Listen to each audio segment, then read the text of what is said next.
غزہ میں اسرائیلی فوجیوں کی بڑھتی ہلاکتوں پر اسرائیلی فوج کے اندر بغاوت جنم لینے لگی۔ اسرائیلی فوج حماس کے جنگجوؤں کے خلاف لڑنے سے کترانے لگی۔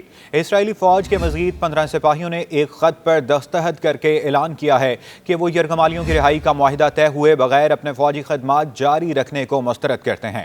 اسرائیلی سپاہیوں کی جانب سے لکھے گئے خط کا بھانڈا اسرائیلی ویب سائٹ ویلا نے پھوڑ دیا۔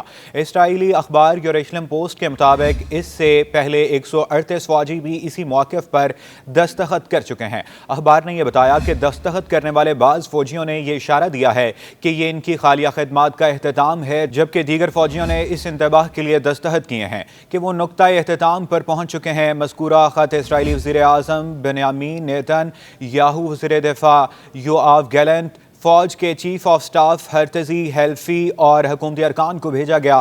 خط میں جنگ کے خاتمے پر زور دیتے ہوئے کہا گیا کہ ہم اضافی اور فعال فوجی اور افسران کو خط کے ذریعے اعلان کر رہے ہیں کہ ہم اس طریقے سے فوج میں اپنی خدمات جاری نہیں رکھ سکتے۔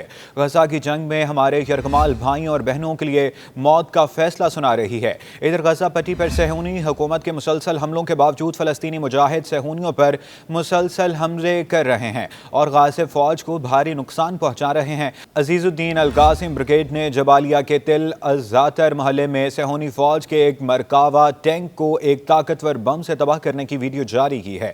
القسام کے اعلان میں بتایا گیا کہ یہ مرکاوا ٹینک اس میں موجود بارودی مواد اور فوجیوں سمیت تباہ ہو گیا۔ ٹینک تباہ ہونے سے 4 اسرائیلی فوجی ہلاک ہو گئے۔ اس کے علاوہ الفالوجہ میں صہیونی فوج کے 2 بلڈوزروں کو ٹینٹم اور یاسین 105 گولوں سے تباہ کر دیا گیا۔ الصفتاوی خیابان پر بھی صہیونی فوج کا ایک اور بلڈوزر القسام کے حملے کے زد میں آ کر راکھ کا ڈھیر بن گیا۔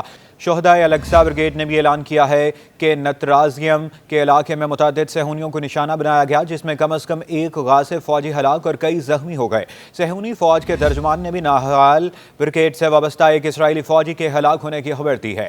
صہیونی فوج کے مطابق 7 اکتوبر 2023 سے لے کر اب تک 5,500 افسر اور عام فوجی زخمی اور معذور ہو چکے ہیں، جن میں سے 748 کی حالت تشویشناک ہے۔ باخبر ذرائع کا کہنا ہے کہ صہیونی فوج اپنے فوجیوں کی ہلاکتوں، زخمی اور معذور ہونے والوں کی حقیقی تعداد کو چھپائے ہوئے ہے۔ دوسری جانب روس کی سرکاری خبر رساں ایجنسی RIA نووستی نے ایک سفارتی ذریعے کے حوالے سے اطلاع دی ہے کہ حماس ایک سینئر رکن موسیٰ ابو مرزوق ایک طے شدہ دورے پر ماسکو پہنچے ہیں۔